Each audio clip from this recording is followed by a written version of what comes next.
नमस्कार, मैं हूं अंकुर और आप देख रहे हैं सत्यहिंदी.com। सत्य हिंदी का एंड्रॉयड ऐप भी आ चुका है, जिसको आप डाउनलोड करने के लिए इस डिस्क्रिप्शन में जा सकते हैं और वहां से आप उस लिंक पर क्लिक करके ऐप को डाउनलोड कर सकते हैं। इसके अलावा इस ऐप को आप गूगल प्ले स्टोर से भी डाउनलोड कर सकते हैं। अब एक नजर डाल लेते हैं अब तक की सुर्खियों पर। दिल्ली की सीमाओं पर किसानों को आंदोलन करते हुए आज 8 महीने पूरे हो जाएंगे। इस बीच किसान जंतर मंतर पर अपनी किसान संसद को खास बनाने के लिए महिला किसान संसद का आयोजन करेंगे। मतलब आज की किसान संसद की पूरी बागडोर 200 महिला किसान संभालेंगे। बता दें, किसान पिछले कुछ दिनों से कृषि कानूनों के विरोध में जंतर मंतर पर किसान संसद चला रहे हैं।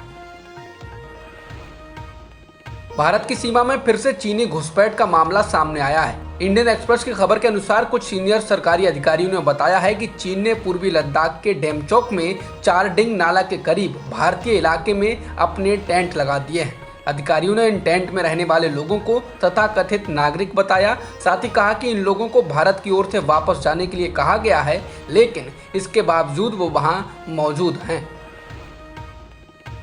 कर्नाटक के मुख्यमंत्री बीएस येदियुरप्पा के राजनीतिक भविष्य पर अब तक कोई फैसला नहीं होने से संशय बढ़ गया है। रविवार की सुबह येदियुरप्पा ने कहा था कि शाम तक उन पर कोई फैसला ले लिया जाएगा और कुछ भी होते ही पत्रकारों को इसकी जानकारी दे दी जाएगी। इससे ये कयास लगाया जाने लगा कि उन्हें इस्तीफा देने को कहा जा सकता है, लेकिन अभी तक इस पर कोई फैसला नहीं हुआ है। वहीं येदियुरप्पा ने कहा है कि मैंने निर्णय लिया है कि अंतिम क्षण तक काम करता रहूंगा। मैंने 2 महीने पहले ही कह दिया था कि जिस समय मुझसे कहा जाएगा मैं इस्तीफा दे दूंगा। मैं इसे दोहरा रहा हूं। कर्नाटक के मुख्यमंत्री ने इसके आगे कहा कि यदि पार्टी मुझसे काम करते रहने को कहेगी तो मैं करता रहूंगा। ऐसा नहीं हुआ तो मैं इस्तीफा दे दूंगा और पार्टी के लिए काम करूंगा। क्या झारखंड में हेमंत सोरेन सरकार को गिराने के प्रयास चल रहे हैं? पिछले 2 दिनों में कम से कम 2 घटनाक्रम ऐसे हुए जिससे इस तरह के कयास लगाए जाने लगे। शनिवार को झारखंड की गठबंधन सरकार को कथित तौर पर गिराने की साजिश रचने के आरोप में 3 लोगों को गिरफ्तार किया गया और रविवार को कांग्रेस के विधायक नमन बिक्सल कोंगाडी ने बड़ा दावा किया। उन्होंने कहा कि सरकार को गिराने के लिए अज्ञात लोगों ने कई बार उनसे संपर्क किया और 1 करोड़ रुपए और मंत्री पद की पेशकश की।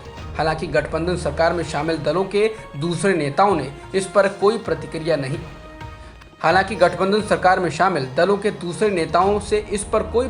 नहीं आई है।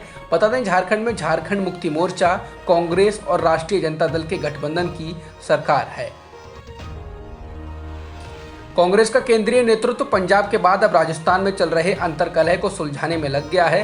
कैबिनेट विस्तार की संभावनाओं के बीच मुख्यमंत्री अशोक गहलोत और उनके डिप्टी रह चुके सचिन पायलट के गुटों के बीच सुलह सफाई के लिए रविवार को होने वाली बैठक टाल दी गई है। इससे लगता है कि पार्टी में संकट सुलझने के बजाय गहराता जा रहा है। प्रदेश कांग्रेस अध्यक्ष गोविंद सिंह डोटासरा ने यह बैठक बुलाई।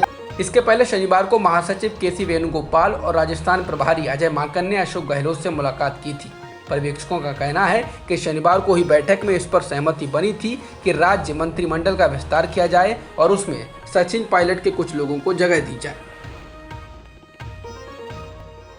छत्तीसगढ़ कांग्रेस में भी आपसी घमासान शुरू हो चुका है। अब कांग्रेस विधायक बृहस्पति सिंह ने स्वास्थ्य मंत्री टीएस सिंहदेव पर उनकी हत्या करने की साजिश रचने का आरोप लगा दिया है। विधायक का कहना है कि एक कार्यक्रम में जाते समय उनके काफिले पर टीएस सिंहदेव के रिश्तेदार ने हमला कर दिया।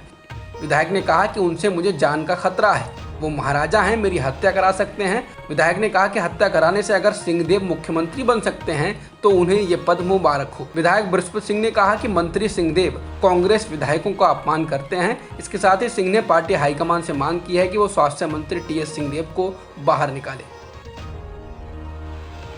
पश्चिम बंगाल बीजेपी में आपसी विवाद भी थमने का नाम नहीं ले रहा है। शुभेंदु अधिकारी को विपक्ष का नेता बनाए जाने के बाद से ही बीजेपी में भीतरी कलह शुरू हो गई थी।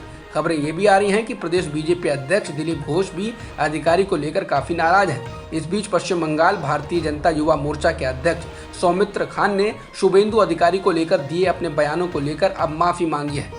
सौमित्र खान ने कहा कि फेसबुक पर व्यक्तिगत विचार को पोस्ट करना उनकी भूल थी और वो इसके लिए माफी मांगते हैं। बता दें, सौमित्र ने कहा था कि शुभेंदु अधिकारी बड़े नेता होने का ड्रामा करते हैं। उनको लगता है कि अकेले उन्होंने ही पार्टी के लिए योगदान दिया था, पूरी पार्टी एक जिले में घूम रही है। टोक्यो ओलंपिक में भारत के लिए अब तक सफर काफी मिला जुला रहा है। वेट लिफ्टिंग में मीराबाई चानू ने सिल्वर मेडल देश को दिलवा दिया, लेकिन उसके बाद अभी तक भारत के खाते में पदक नहीं आया है। हालांकि अभी काफ़ी खिलाड़ियों से उम्मीद बाकी है। वहीं इस बीच आज भारत की टेबल टेनिस खिलाड़ी सुतीर्था मुखर्जी महिला सिंगल्स के दूसरे दौर में पुर्तगाल के खिलाड़ी से हार गई। भारतीय तलवारबाज भवानी देवी को भी फ्रांस के खिलाड़ी के हाथों हार का सामना करना पड़ा। हालांकि भारतीय टेबल टेनिस खिलाड़ी शरद कमल क्वार्टर फाइनल में पहुंच गए हैं, तो तीरंदाजी में मेडल की उम्मीद जगी है। भारतीय पुरुष तीरंदाजी टीम ने आज अपने पहले मुकाबले में कजाकिस्तान को 6-2 से हराकर क्वार्टर फाइनल में जगह बना ली है। भारत में पिछले एक दिन में 39,000 से अधिक कोरोना संक्रमण के नए मामले दर्ज किए गए हैं और 416 लोगों की जान गई है। इस दौरान केरल में 17,000 से अधिक मामले दर्ज किए गए, तो महाराष्ट्र में करीब 7,000 मामले आए हैं, जिसके साथ ही देश में सक्रिय मामलों की संख्या फिर से बढ़ चली है। अभी सक्रिय मामले 4,11,000 से अधिक हो चुके हैं। इनमें से 1,40,000 तो केवल केरल से हैं। अब तक की खबरों में इतना ही। बाकी खबरों के लिए बने रहिए सत्यहिंदी.com के साथ।